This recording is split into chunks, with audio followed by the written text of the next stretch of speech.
पूर्णिमा के नारियों को, स्त्रियों को अखंड सौभाग्य के लिए जो नारी वैधव्य नहीं होना चाहती है उस नारी को पूर्णिमा के कितने व्रत करना चाहिए।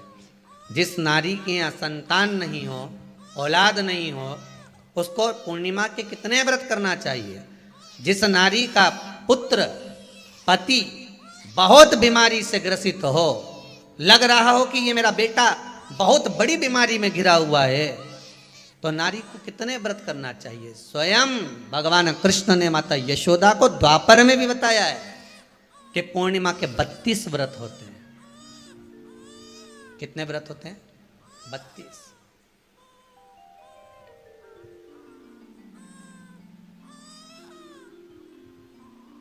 स्वयं भगवान कृष्ण यशोदा रानी को, माता यशोदा जी को भी बता रहे हैं 32 व्रत।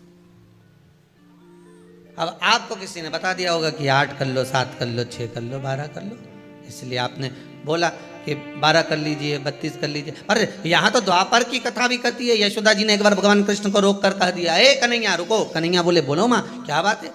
कन्हैया जरा रुकिए, इधर आओ जरा। भगवान कृष्ण आए। हाँ माँ बोलिए। किस जगह का प्रसंग है ये? जिस समय पर राधा रानी कुरुक्षेत्र में नंद बाबा और यशोदा जी को लेकर कुरुक्षेत्र के कुंड में, ब्रह्म सरोवर में स्नान कराने के लिए लेकर जाती हैं, ग्रहण का समय पर। और जब भगवान कृष्ण उस कुरुक्षेत्र के उस सरोवर में स्नान करने आते हैं, तब यशोदा जी ने अपने लाला से प्रश्न किया है, पूछा है कि नारी वैधव्य होकर ना मरे।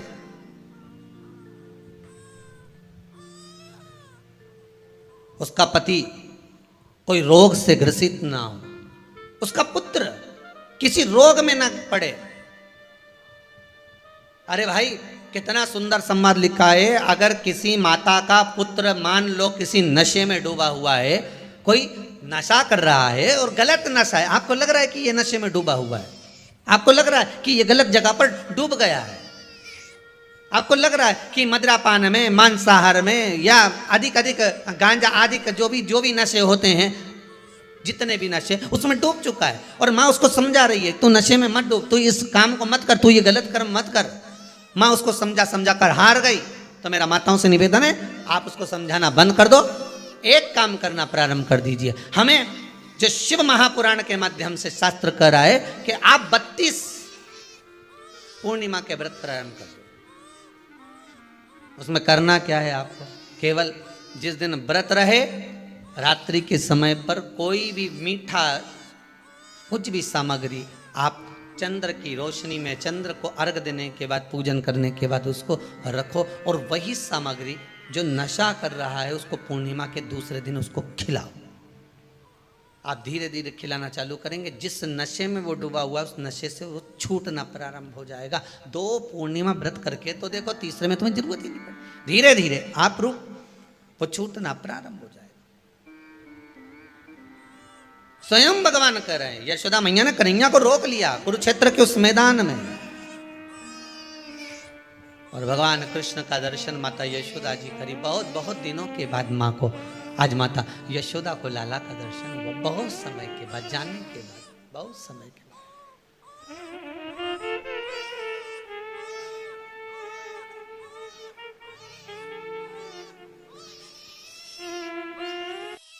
जिस नारी का गर्भ ना ठेरता हो, कई वर्ष हो गए हो, संतान नहीं हो रही हो, बच्चे नहीं हो रहे हो, सारे डॉक्टरों को दिखा लिया, टेस्ट भी करवा लिया, सब कुछ करा लिया, तो एक बार भगवान शंकर पर विश्वास कर सफेद आंकड़े की जड़,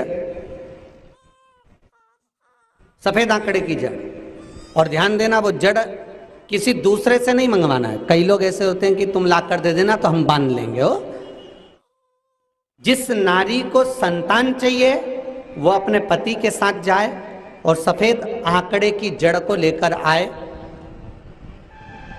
रजस्वला धर्म के 7वें दिन उस जड़ को शंकर जी के मंदिर में लेकर जाए, तुमरुका जी का नाम लेकर 21 बार घुमाए और फिर आखिरी में अपना नाम और गोत्र बोले, पति का नाम बोले, झोली पसार कर बाबा से विनती कर कर कि मेरे घर में भी संतान हो, ऐसी प्रार्थना कर कर उस जड़ को लाल धागे में मंदिर के अंदर ही कमर में उसको बांध ले।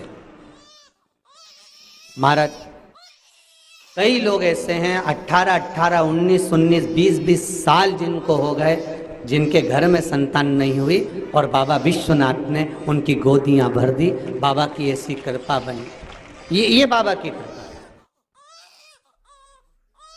ओम श्री शिवाय नमस्तुभ्यं। ओम श्री शिवाय नमस्तुभ्यं। तो फ्रेंड, आप भी गुरु जी के बताए उपाय जरूर करें और अपना जीवन धन्य बनाएं।